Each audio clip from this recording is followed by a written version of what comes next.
2, 1, hack. 1, 2, 3. The time of my hack, the time was 20:03. Good afternoon, evening, or morning, wherever you are, and welcome to the Pilot's Watch. Today we have the privilege of unboxing a pair of Ratio Skysurfers. They're Flieger watches with water resistance, significant water resistance, produced by the micro brand Ratio, based out of the Singapore. They're designed in Italy. So as you can see, we're pulling out a 38mm Skysurfer Pilot's Watch out of a very nice carbon fiber box on a branded pillow with a black dial and a Type A, very clean, hours only Flieger design. The next watch, as you'll see as we pull out of this box, which once again for $150 is quite nice packaging, comes with a 2-year warranty. You'll see that we have a white dial Type A Flieger with included 24-hour hash marks inside of those regular numerals.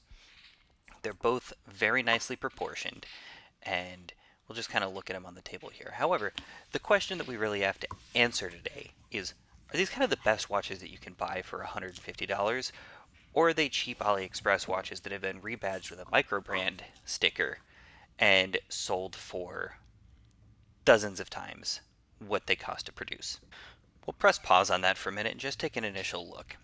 We have a black dial with a subtle grained effect, original looking hands that I haven't seen really anywhere else. The seconds hand has that Pi logo on the back hand, and the hour and minute hands have Lume tips extending further than the stainless steel surrounds, which looks very interesting. The case is brushed on the side. The entire case is brushed, and then when we turn the watch over to the back, which you'll see in a second, we have a Skysurfer, which is a sport that I didn't even know existed, but apparently it's guys that go on surfboards and skydive, and then after they finish parachuting, then they go surfing.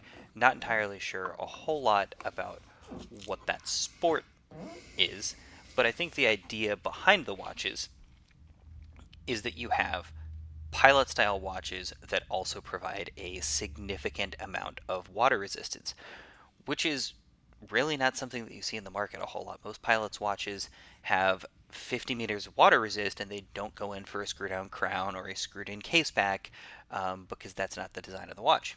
So I think that there's something interesting here if it's executed properly, and that's the question that we have to answer today. But already we can see the level of finishing is pretty respectable for $150 watches. They both have Seiko NH38 movements. I appreciate the use of the proper no-date movement in a no-date configuration.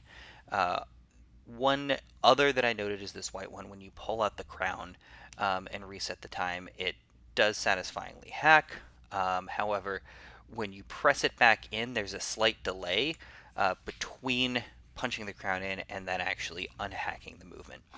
Not the case on the other one, so it's probably just a small QC issue, and the watch functions perfectly, just something that I wanted to note. You can see good hand winding, good resetting on all of these, and they've been keeping fairly good time. I don't own a time grapher, but I haven't had any issues wearing them day to day when I put them into rotation. And realistically, Seiko NH caliber movements are fairly bulletproof, and they're fairly interchangeable. For the next portion of this video, we're going to go through dimensions. Rather than rattling off a whole list of specs to you, I'll show you me doing it with the calipers while we talk a little bit more about the watch. This 38mm one that you can see does wear slightly smaller than a 38, in my opinion. We'll get to that later and you'll see, but because of the choice to use 19mm lug widths as opposed to 20mm, this watch tends to wear just a little bit smaller. That's okay. I have fairly small wrists at 6 3/4 inches, and it wears just fine on me. However, we'll get there later. 19mm is a strap width that I don't really have a whole lot of selection for, because everything that I own is either in 20 or 22. So I understand the design decision to go for a more balanced case design, but I think a 38mm watch is totally acceptable with 18mm lugs. So white version, 40mm case, slightly thicker, I believe 11.5 as opposed to 11.3, 20mm lugs. and 48 millimeter lug to lug. So basically 2 millimeters longer and 2 millimeters wider, and the lugs are 1 millimeter further apart. This one, because of the amount of dial real estate, tends to wear slightly larger than a true 40, but they've both been joys to wear, and they both wear perfectly on my 7 3/4 inch wrist. All right, so now let's talk about the strap. Both of these come on very classically styled black leather straps that have the contrasting white stitching. You get that taper from 20 millimeter on the white one, with the more pronounced taper where you can kind of see it go down. That's very classic World War II styling. Both of these straps are genuine leather.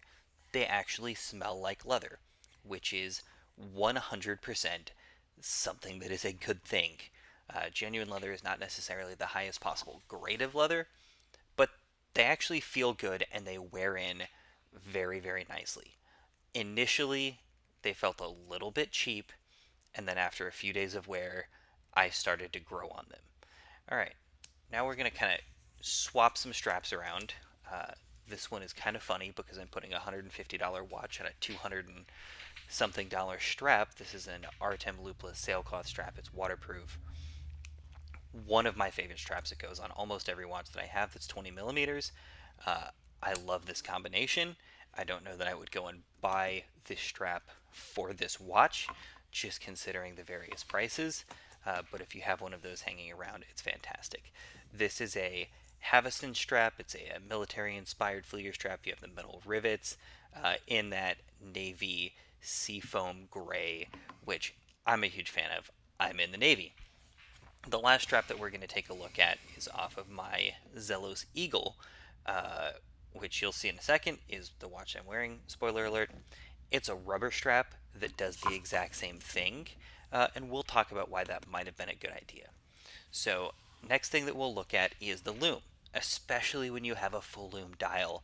A lume comparison is going to be phenomenal. So let's see how that works out. Uh, Initially hitting it with the UV torch, both of them seem to glow very, very nicely. The full lume dial is an absolute torch the first couple of minutes.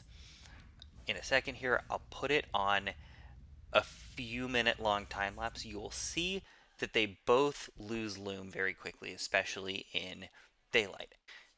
However, what you'll notice on actually wearing these, the full lume dial gives you exactly enough lume to use the bathroom at 3 in the morning and still know what time it is. The black dial, unfortunately, seems to fade away just a little bit too quickly.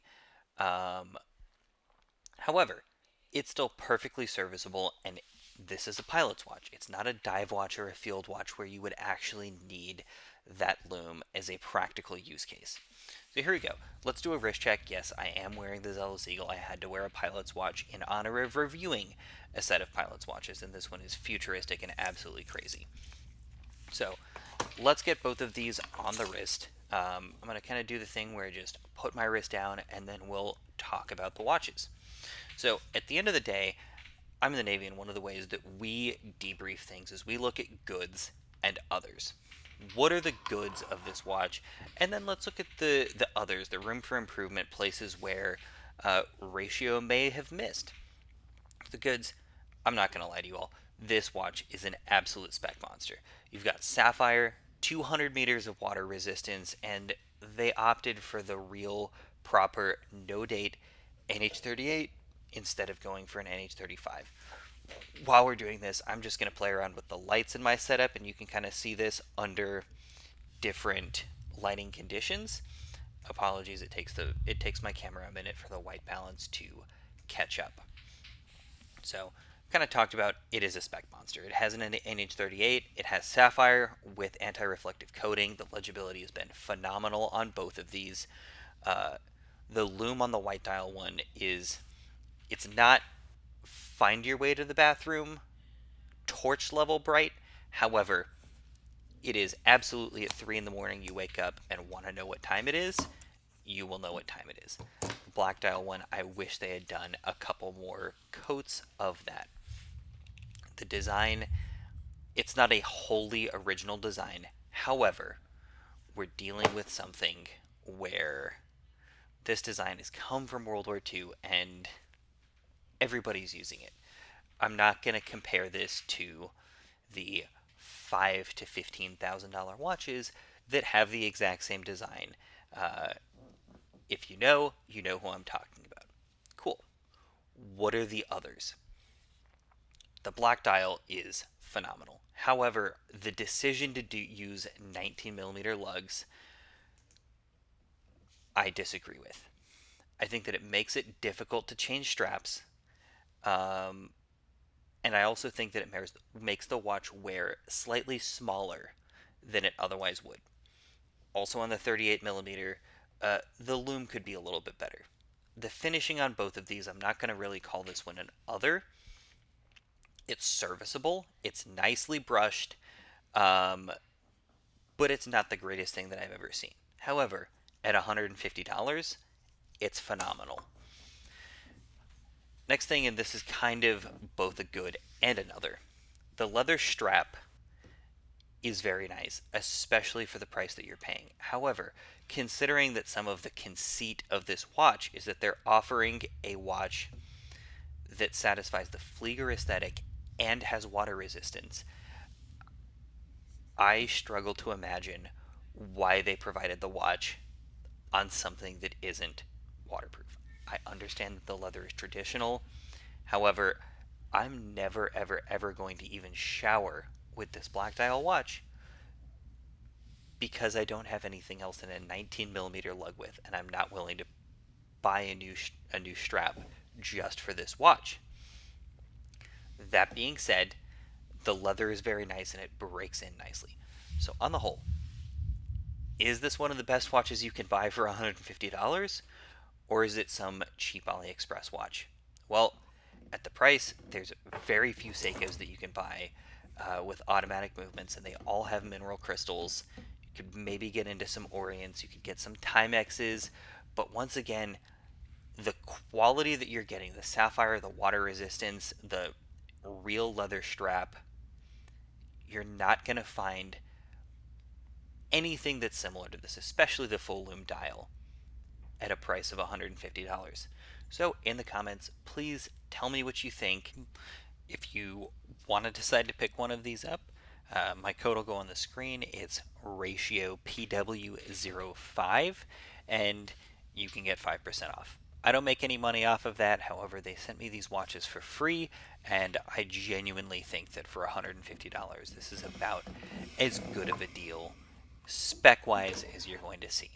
With that, thanks. Have a great day wherever you are, and thank you for watching the Pilot's Watch. Here's to many more to come.